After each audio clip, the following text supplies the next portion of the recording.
I'm Ted Berg for SNY.TV, and this episode of Know Your Enemy is ready for the rivalry, so we take a look at the Red Sox ahead of this weekend's series at Fenway. Calling in to talk to us about the Sox is Mark Normandin from OverTheMonster.com. Mark, how's it going? Pretty well. How about you? Not bad. The Red Sox off to kind of a rough start, but one positive note for them, I guess, is that the offense really hasn't been so bad on the whole. Some guys not hitting, but they've been picked up a bit by some unlikely contributors. Yeah, Ryan Sweeney's had a really good start to the year, which is one of those things that anybody who's seen Ryan Sweeney in the past is probably surprised about. He's really kind of a singles guy. He's got some patience, but he's been hitting, he hasn't been hitting for home run power, but he's kind of taken a liking to Fenway, and he's starting to hit plenty of doubles, and he's had a couple of late hits. And, he's been a good addition to the lineup, and he's hitting second today. They moved him up from closer to the bottom third of the lineup. And you got to assume with the other bats in the lineup, the offense is going to be okay moving forward. Yeah, it's not the exact same lineup that they had in 2010 by any means, but, Jacoby Ellsbury missed the whole season then, and they were second in the American League in runs scored. So if they're missing Ellsbury for 2 months, sure, they're a weaker offense, but it's still a lineup that has Dustin Pedroia and David Ortiz and Adrian Gonzalez in it.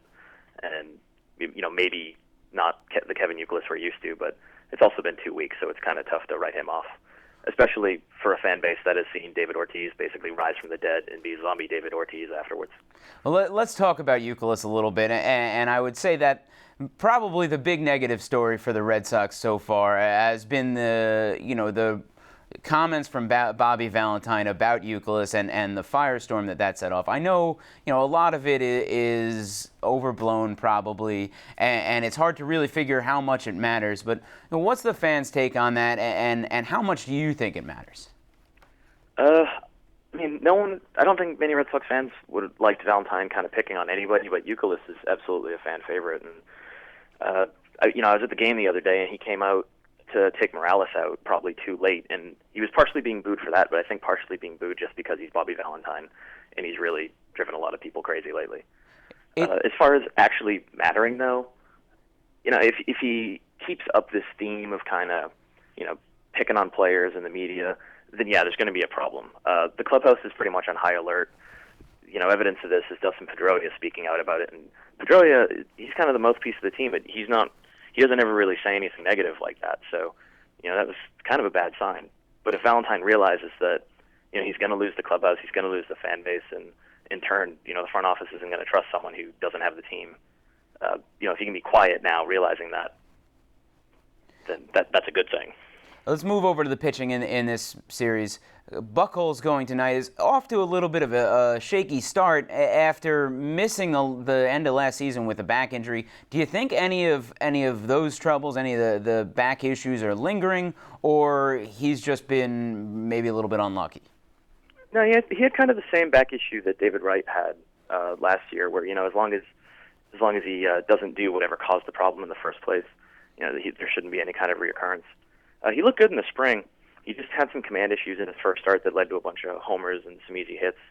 And it kind of came up for just one inning against the Rays. He gave up 4 runs in the first inning against the Rays, including a 3-run homer.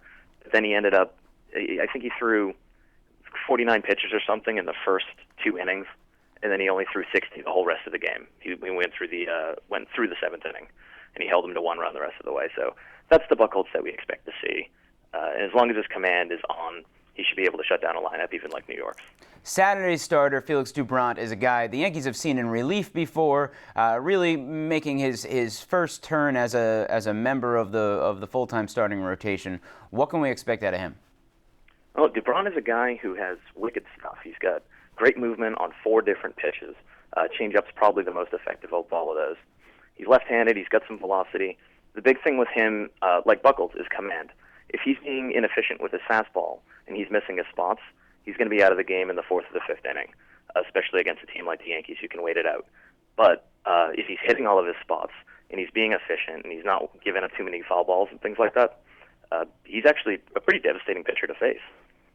Mark, it looks like Daniel Bard's probably going to start on Sunday. Some talk that possibly John Lester will go. Real quick, we got to let you go, but what can we expect out of Bard? Lots and lots of swings and misses. All right. Mark, thanks so much. Thank you. Remember, for all the latest Yankees coverage, be sure to check in at itsaboutthemoney.net and chat with other Yankees fans throughout the weekend at nyfans.com.